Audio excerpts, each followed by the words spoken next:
So hello everyone. JCC Gurukul के सभी member वासियों की तरफ से आप सभी को जोहार अभिनंदन व्यक्त करती है। जिस प्रकार कल आप लोगों के समझ में जेसीसी आयोग की तरफ से एक ऑफिशियल नोटिस जारी किया गया था, जो कि आप लोगों का झारखंड सहायक आचार्य प्रतियोगिता परीक्षा जो 1 to 5 पेपर 2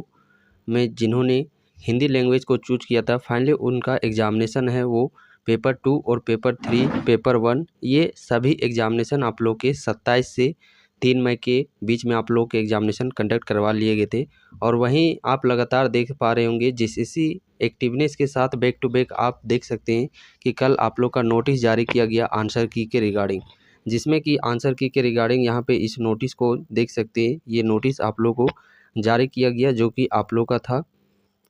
आंसर की से रिलेटेड। तो आंसर की को जब यहाँ पे आप लोग अपना चेक करने जाइएगा, इस प्रकार सेक्शन आप लोग को jcc.nic.in में चले जाइएगा। इस प्रकार का सेक्शन आप लोगों को यहाँ पे देखने को मिलेगा। देखिए ऑब्जेक्शन ट्रैक टू लॉगिन, तो यहाँ पे डायरेक्टली आप लोग को इस प्रकार क्लिक करना है। और जो भी कैंडिडेट जिनका पेपर 2 और पेपर 3 एग्जामिनेशन आप लोग का हो चुका है, तो यहाँ पे आप देख सकते हैं यहाँ पे आप लोग का है एप्लीकेंट नंबर मांगा जा रहा है और यहाँ पे आप लोग को पासवर्ड। ये फाइनली सबमिट करने के बाद यहाँ पे आप लोग को लॉगिन सेक्शन में चले जाना है। लॉगिन सेक्शन के बाद आप लोग का आंसर शीट आ जाएगा। बट यहाँ पे कैंडिडेट के साथ सबसे बड़ी प्रॉब्लम ये देखी जा रही है कि आंसर की जो आयोग की तरफ से जारी किया गया है, वो आंसर की सिर्फ आयोग का जो यानी कि उस क्वेश्चन का जो परफेक्ट आंसर है, जो आंसर आयोग के द्वारा दिया गया है, वही सिर्फ एक ही आंसर दिया गया है। और रही बात जो कैंडिडेट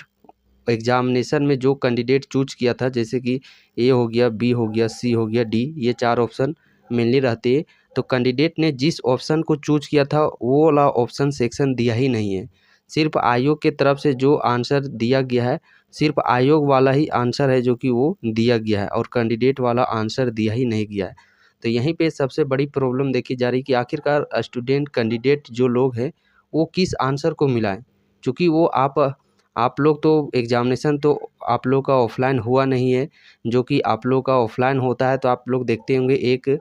जेरोक्स वाला ओमार सीट रहता है, जिसमें कि आप लोग के वहाँ पे उस केस में तो आप लोग मिला सकते हैं, चलिए ठीक है। बट ये सारा एग्ज़ाम आप लोग का सीबीटी मोड में कंडक्ट करवाया गया और सीबीटी मोड में कंडक्ट करवाया गया तो वैसा कुछ आप लोग के पास है नहीं कि आप लोगों ने क्या चूज़ किया था कि नहीं चूज़ किया था। तो जब तक आप लोगों का कॉपी भी नहीं साथ में, आप लोग जो आंसर चेक किए हैं,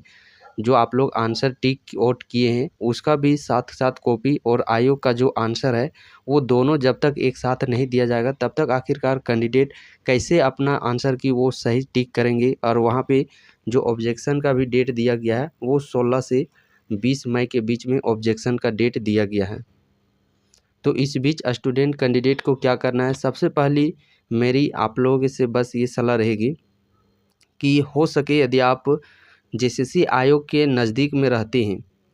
जो बहुत सारे कैंडिडेट होंगे दूर में भी, सुदूर एरिया में भी रहते होंगे, बट कुछ कैंडिडेट तो होंगे ज़रूर कि जो जेसीसी आयोग जो भी है वहाँ कार्यालय के इर्द गिर्द ही आप लोग रहते होंगे।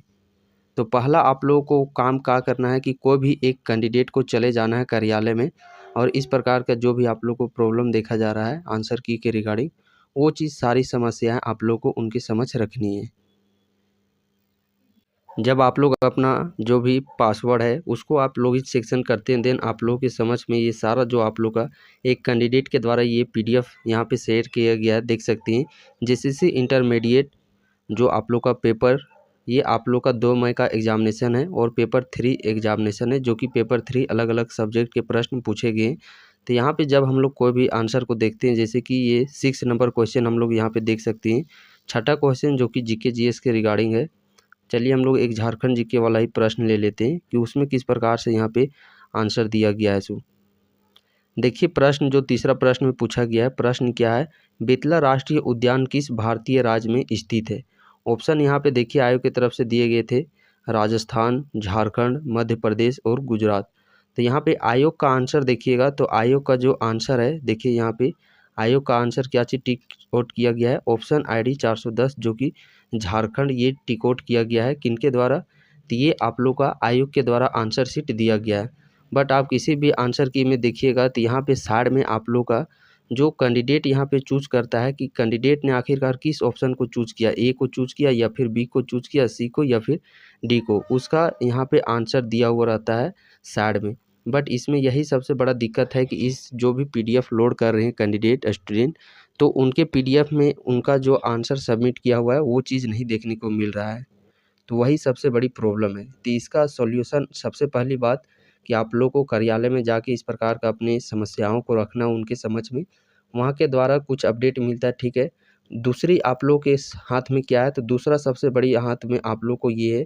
कि ये देखिए कोई इंस्टीट्यूट स्कूल तो है नहीं कि आप लोग डायरेक्टली वहाँ से ईमेल ये सब कर सकते हैं, सो वो सब का रिप्लाई ये सब भी नहीं दिया जाएगा।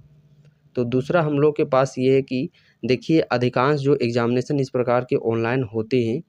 तो जो आयोग की तरफ से आंसर होता है और जो कैंडिडेट आंसर होता है, बहुत सारे एग्ज़ामिनेशन में देखा गया है केस कि आप लोग को दोनों साथ में दिए जाते हैं।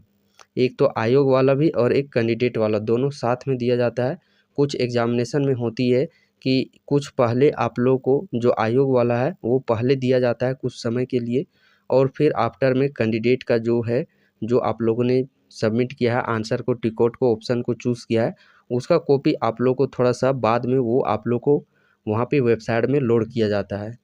तो फाइनली यदि हम लोग यहाँ पे देख सकते हैं, कल आप लोग का ये नोटिस आया था रात के 6-7 बजे के समथिंग में, और आज प्रॉपर देखा जाए तो 1 दिन का आप लोग का समय हो गया है। तो 16 से आप लोग का 20 दिन तक है अभी समय है आप लोग का। देखिए कल तक हो सकता है, मे भी पॉसिबिलिटी है कि 17 तारीख तक आप लोग के जो आप लोगों ने टिकट किया है वो आप लोग का आंसर की है वो भी वहाँ पे अपलोड कर दिया जाएगा। क्योंकि हर एक जैसे भी जो भी जेसीसी आयोग का आप देखते होंगे एप्लीकेशन लिखा रहता है कि 15 तारीख से फॉर्म फिलअप स्टार्ट है, बट 15 तारीख से वो फाइनली स्टार्ट ही नहीं होता है। एक दिन के बाद वो जा कर के वहाँ पे जो भी रजिस्ट्रेशन होता है, फॉर्म भरने का होता है, कहीं-कहीं पे आप देखिए कि बहुत ही जो साइट है वो बिज़ी रहने के कारण से साइट का जो भी है वो नेटवर्क थोड़ा-सा एरर हो जाने के कारण आप देखिएगा कि फ़ोटो सिग्नेचर पेमेंट ये 2-3 दिनों तक, एप्लीकेशन फॉर्म स्टार्ट हो गया आप लोग का 15 तारीख से ही, बट 2-3 दिनों तक आप लोग का ना ही पेमेंट हो रहा है, ना ही फ़ोटो सिग्नेचर अपलोड हो रहा है, ना ही रजिस्ट्रेशन का सेक्शन खुल रहा है। तो ये सारा जो भी होता है ये वेबसाइट के स्लो वर्क होने के कारण होता है। तो आप लोग को वेट करके देखना है 17 तारीख तक, चूँकि अभी आप लोग के पास समय है 20 तारीख तक, 17 तारीख तक अभी आप लोग को धैर्य थोड़ा-सा पेशेंस रखिए। हो सकता है कि वो ऑफ़िशियल साइट में अपलोड होने में थोड़ा कुछ प्रॉब्लम एरर आ रहे होंगे, जिस कारण से आप लोग के आंसर शीट नहीं अपलोड किए होंगे। बट देखिएगा आप लोग को 17 तारीख तक यहाँ पे आप लोग को आंसर की है वो अपलोड होने को देखने को मिल जाएगा। और हाँ, जो भी कैंडिडेट यदि जिनका एग्ज़ामिनेशन नहीं हुआ है, वो यदि आप इस वीडियो को देख रहे हैं, तो ये जो प्रॉपर आप पीडीएफ देख पा रहे होंगे, जो कि 2 मई का पेपर 3 का एग्ज़ामिनेशन अलग-अलग सब्जेक्ट में, सामाजिक जो विज्ञान है, साइंस है, सोशल साइंस है, कंप्यूटर सेक्शन है, मैथ है, रीजनिंग है, झारखंड जीके है, अलग-अलग एग्ज़ाम सब्जेक्ट में किस प्रकार के क्वेश्चन पूछे गए हैं। तो यहाँ पे आप लोग को ये कंप्लीट आप लोग के वीडियो लेक्चर के तहत ये सारे प्रश्न आप लोग को करवाए जाएंगे, वो भी सब्जेक्ट वाइज। साइंस के प्रश्न अलग से कि क्या न्यूमेरिकल जो आप लोग का एनालिसिस देखे होंगे 2 और 3 मई का एनालिसिस कंप्लीट वीडियो भी आप लोग को प्रोवाइड किया गया है। तो वो कंप्लीट एनालिसिस क्या वाक़ई में सच उसी प्रकार से प्रश्न पूछे जा रहे हैं। तो यहाँ पे आने वाले कैंडिडेट एग्ज़ामिनेशन के लिए काफ़ी बेनिफिट होने वाला है। यहाँ पे आप लोग को जो भी एग्ज़ामिनेशन है उसका पैटर्न आप लोग को यहाँ पे देखने को मिल जाएगा। यदि आप इसी पैटर्न बेस पर आप लोग पढ़ते हैं, तो आने वाले समय में जो आप लोग का एग्ज़ामिनेशन होंगे, वहाँ पे आप लोग बेहतरीन प्रदर्शन कर सकती हैं। रही बात आप लोग का जो एग्ज़ामिनेशन बाकी 1 टू 5, 6 टू 8 के बाकी एग्ज़ामिनेशन आखिरकार कब तक हो सकती है। तो यदि आप अभी भी देख सकते हैं कि चुनाव जगह-जगह पर झारखंड में आप लोग का चुनाव भी हो रहे हैं, और चुनाव भी हो रहे हैं, और साथ ही साथ जेसीसी का एक्टिवनेस भी देख रहे हैं कि 2-3 मई को आप लोग को कंडक्ट करवाया गया, और फाइनली आप देख सकते हैं 13-14 तारीख को आप लोग का यहाँ पे आंसर की भी ऑब्जेक्शन का भी समय दे दिया गया है। तो जेसीसी बैठी नहीं हुई है, वो लगातार अपने वर्क कामों पर कर रही है। जो भी एग्ज़ामिनेशन उनको बस इस बात का इंतज़ार है कि कब आखिरकार ये जो जून का मंथ है फाइनल लोकसभा का चुनाव समाप्त हो, और जो भी आचार संहिता है वो हट जाए, और हम लोग जो एग्ज़ामिनेशन है, जो पेंडिंग एग्ज़ामिनेशन है, उन एग्ज़ामिनेशन को जल्द से जल्द हम लोग कैसे कंडक्ट करवाएँ। बस जेसीसी रुकी हुई है तो इस आचार संहिता से ही रुकी हुई है। अन्यथा आप देखिएगा कि जून यानी कि 10 से 15 जून के बाद आप लोग के जो भी एग्ज़ामिनेशन रुकी हुई है वो सारे एग्ज़ामिनेशन आप लोग के धीरे धीरे होने जाने लगेंगे। और जो भी कैंडिडेट है आप लोग ये मत देखिए कि कब एडमिट कार्ड आएंगे, कब एग्ज़ाम होगा, ये इन सभी चीज़ों में आप लोग अपने कीमती समय को वेस्ट मत कीजिए। जेसीसी के पिछले रिकॉर्ड से ही आप लोग ये सीख ले सकते हैं कि देख सकते हैं 1 सप्ताह पहले किस प्रकार नोटिस जारी किया गया और तुरंत एग्ज़ामिनेशन के 2-3 पहले एडमिट कार्ड जारी किया गया और तुरंत ही एग्ज़ामिनेशन कंडक्ट करवा लिया गया। स्टूडेंट इस बीच में यदि जिनकी तैयारी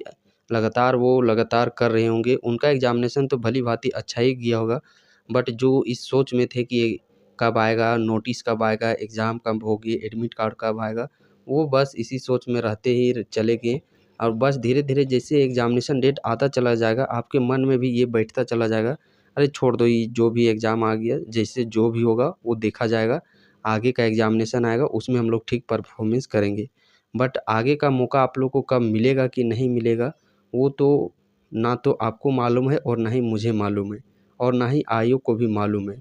बट मालूम इतना है कि जो भी एग्ज़ामिनेशन है बाकी बचे, वो आप लोग के जून-जुलाई में होने जाने वाले हैं। बाकी इसके रिगार्डिंग यदि आप लोग का जैसे ही आप लोग का आंसर की जारी होता है, आयोग की जो भी वेबसाइट है वहाँ पे यदि आप लोग का आंसर की यहाँ पे देखने को मिलता है, तो उसका भी अपडेट आप लोग को यहाँ पे देखने को मिल जाएगा। तो तब तक आप लोग को थोड़ा-सा वेट रखिए कि कल तक आप लोग के आंसर की जो फाइनली आप लोग का आंसर सबमिट है, वो ऑप्शन आप लोग के दिए जाते हैं कि नहीं। तो कल 17 तारीख तक आप लोग को वेट करके देखना है। चूँकि अधिकांश एग्ज़ाम में यही देखने को मिला है कि सबसे पहले आयोग वाला आंसर शीट जारी किया जाता है, उसके बाद 1 से 2 दिन बाद स्टूडेंट वाला वहाँ पे जारी किया जाता है। बाकी आपको अपने बिहाफ़ पर जो भी सजेस्ट कर सकते हैं हमें, वो आप लोग ज़रूर सजेस्ट कीजिएगा कि आखिरकार इस आंसर की के रिगार्डिंग हम लोग आगे की जो भी क्या कदम उठा सकते हैं। तो आप लोग हो सके तो अपना भी सजेस्ट यहाँ पे कमेंट सेक्शन में कर सकते हैं।